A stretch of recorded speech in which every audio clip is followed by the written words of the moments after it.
Imagine, if you will, waking up each day with a profound sense of purpose. You're not driven by the need to conquer others, but by a deeper conviction to conquer yourself. What if the true measure of power isn't in subduing rivals, but in liberating oneself from the whims of ego?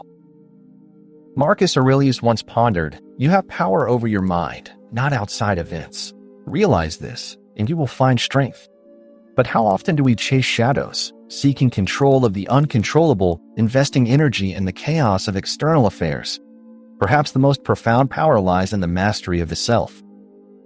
Consider the story of Callistus, a young philosopher in ancient Rome who found himself at the nexus of potential and opposition. He wasn't in pursuit of dominance over others, rather, he sought sovereignty over his own life. Yet, in the bustling streets of Rome, whispers of power and ambition crept into the minds of many, Callistus included. How does one navigate this world while remaining true to oneself? Let us step with Callistus into the heart of Rome, where his quest begins amidst the echoes of market traders, the clinking of coins, and the urgent footsteps of citizens rushing through sunlit stone streets. It is here, in the bustling chaos, that Callistus feels an internal stir, an unsettling sense of being out of sync with his own desires and aspirations.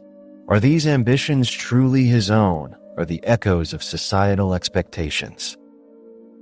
Each day, he engages with influential philosophers and politicians, masters of rhetoric and persuasion. Callistus observes how they maneuver conversations, how they wield words like weapons, and he wonders if this is the path to real power. To outsmart the clever, to hold sway in every discussion, is that not the ultimate influence? Yet, every encounter leaves him questioning. Racing against his natural instincts, he joins debate after debate, each time feeling a keener edge of exhaustion. The pursuit of influence becomes a pursuit of illusion, where winning an argument often leads to losing oneself. Within each victory lies an unseen defeat, an erosion of inner peace, a distance from his authentic self. He grows weary, not from lack of success, but from the hollowness of it. It is upon returning to the teachings of his mentor, Marcus, that he finds solace and clarity. Marcus often recited, "If you are pained by external things, it is not they that disturb you, but your own judgment of them, and it is in your power to wipe out that judgment now." Thus, Callistus redirects his path inward. He begins by embracing silence, nurturing it like a tender plant. Silence as a fortress, not to hide within, but to strengthen his resolve. In stillness, he observes the nature around him, the rustle of leaves in the wind, the steady flow of the Tiber, allowing the simplicity of nature to teach him about patience and presence. Within himself, Callistus identifies the noise that disrupts his inner harmony, the need for approval, the rush to prove himself worthy. In this newfound silence, he learns another vital lesson, the control of his response. For no slight or compliment can truly touch the core of one's being unless granted permission to do so. He begins to practice rule number 1, awareness.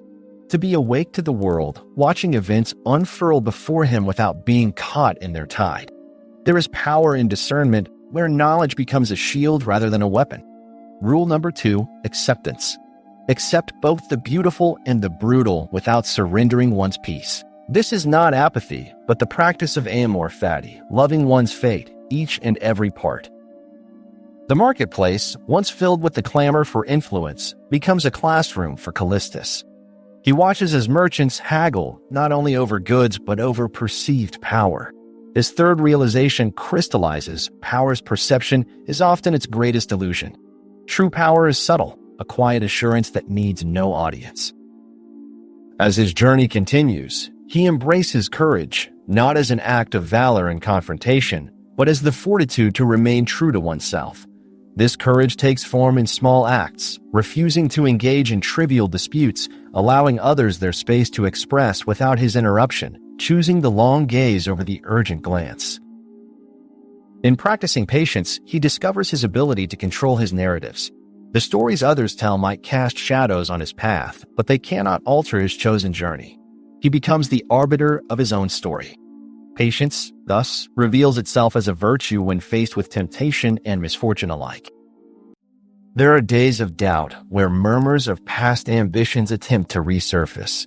But with the guidance of Stoic principles, he sees them for what they are, echoes of a bygone understanding. He holds on to constancy, fortifying his spirit against the fleeting nature of desire and despair, much like a tree steadfast through changing seasons. In teaching himself to let go, Callistus uncovers strength. There is such grace in relinquishment, a liberation in not clinging desperately to outcomes. Only the past is fixed, he reflects, quoting Seneca, for the future is ours to shape. This insight inspires his seventh rule, focus on the present.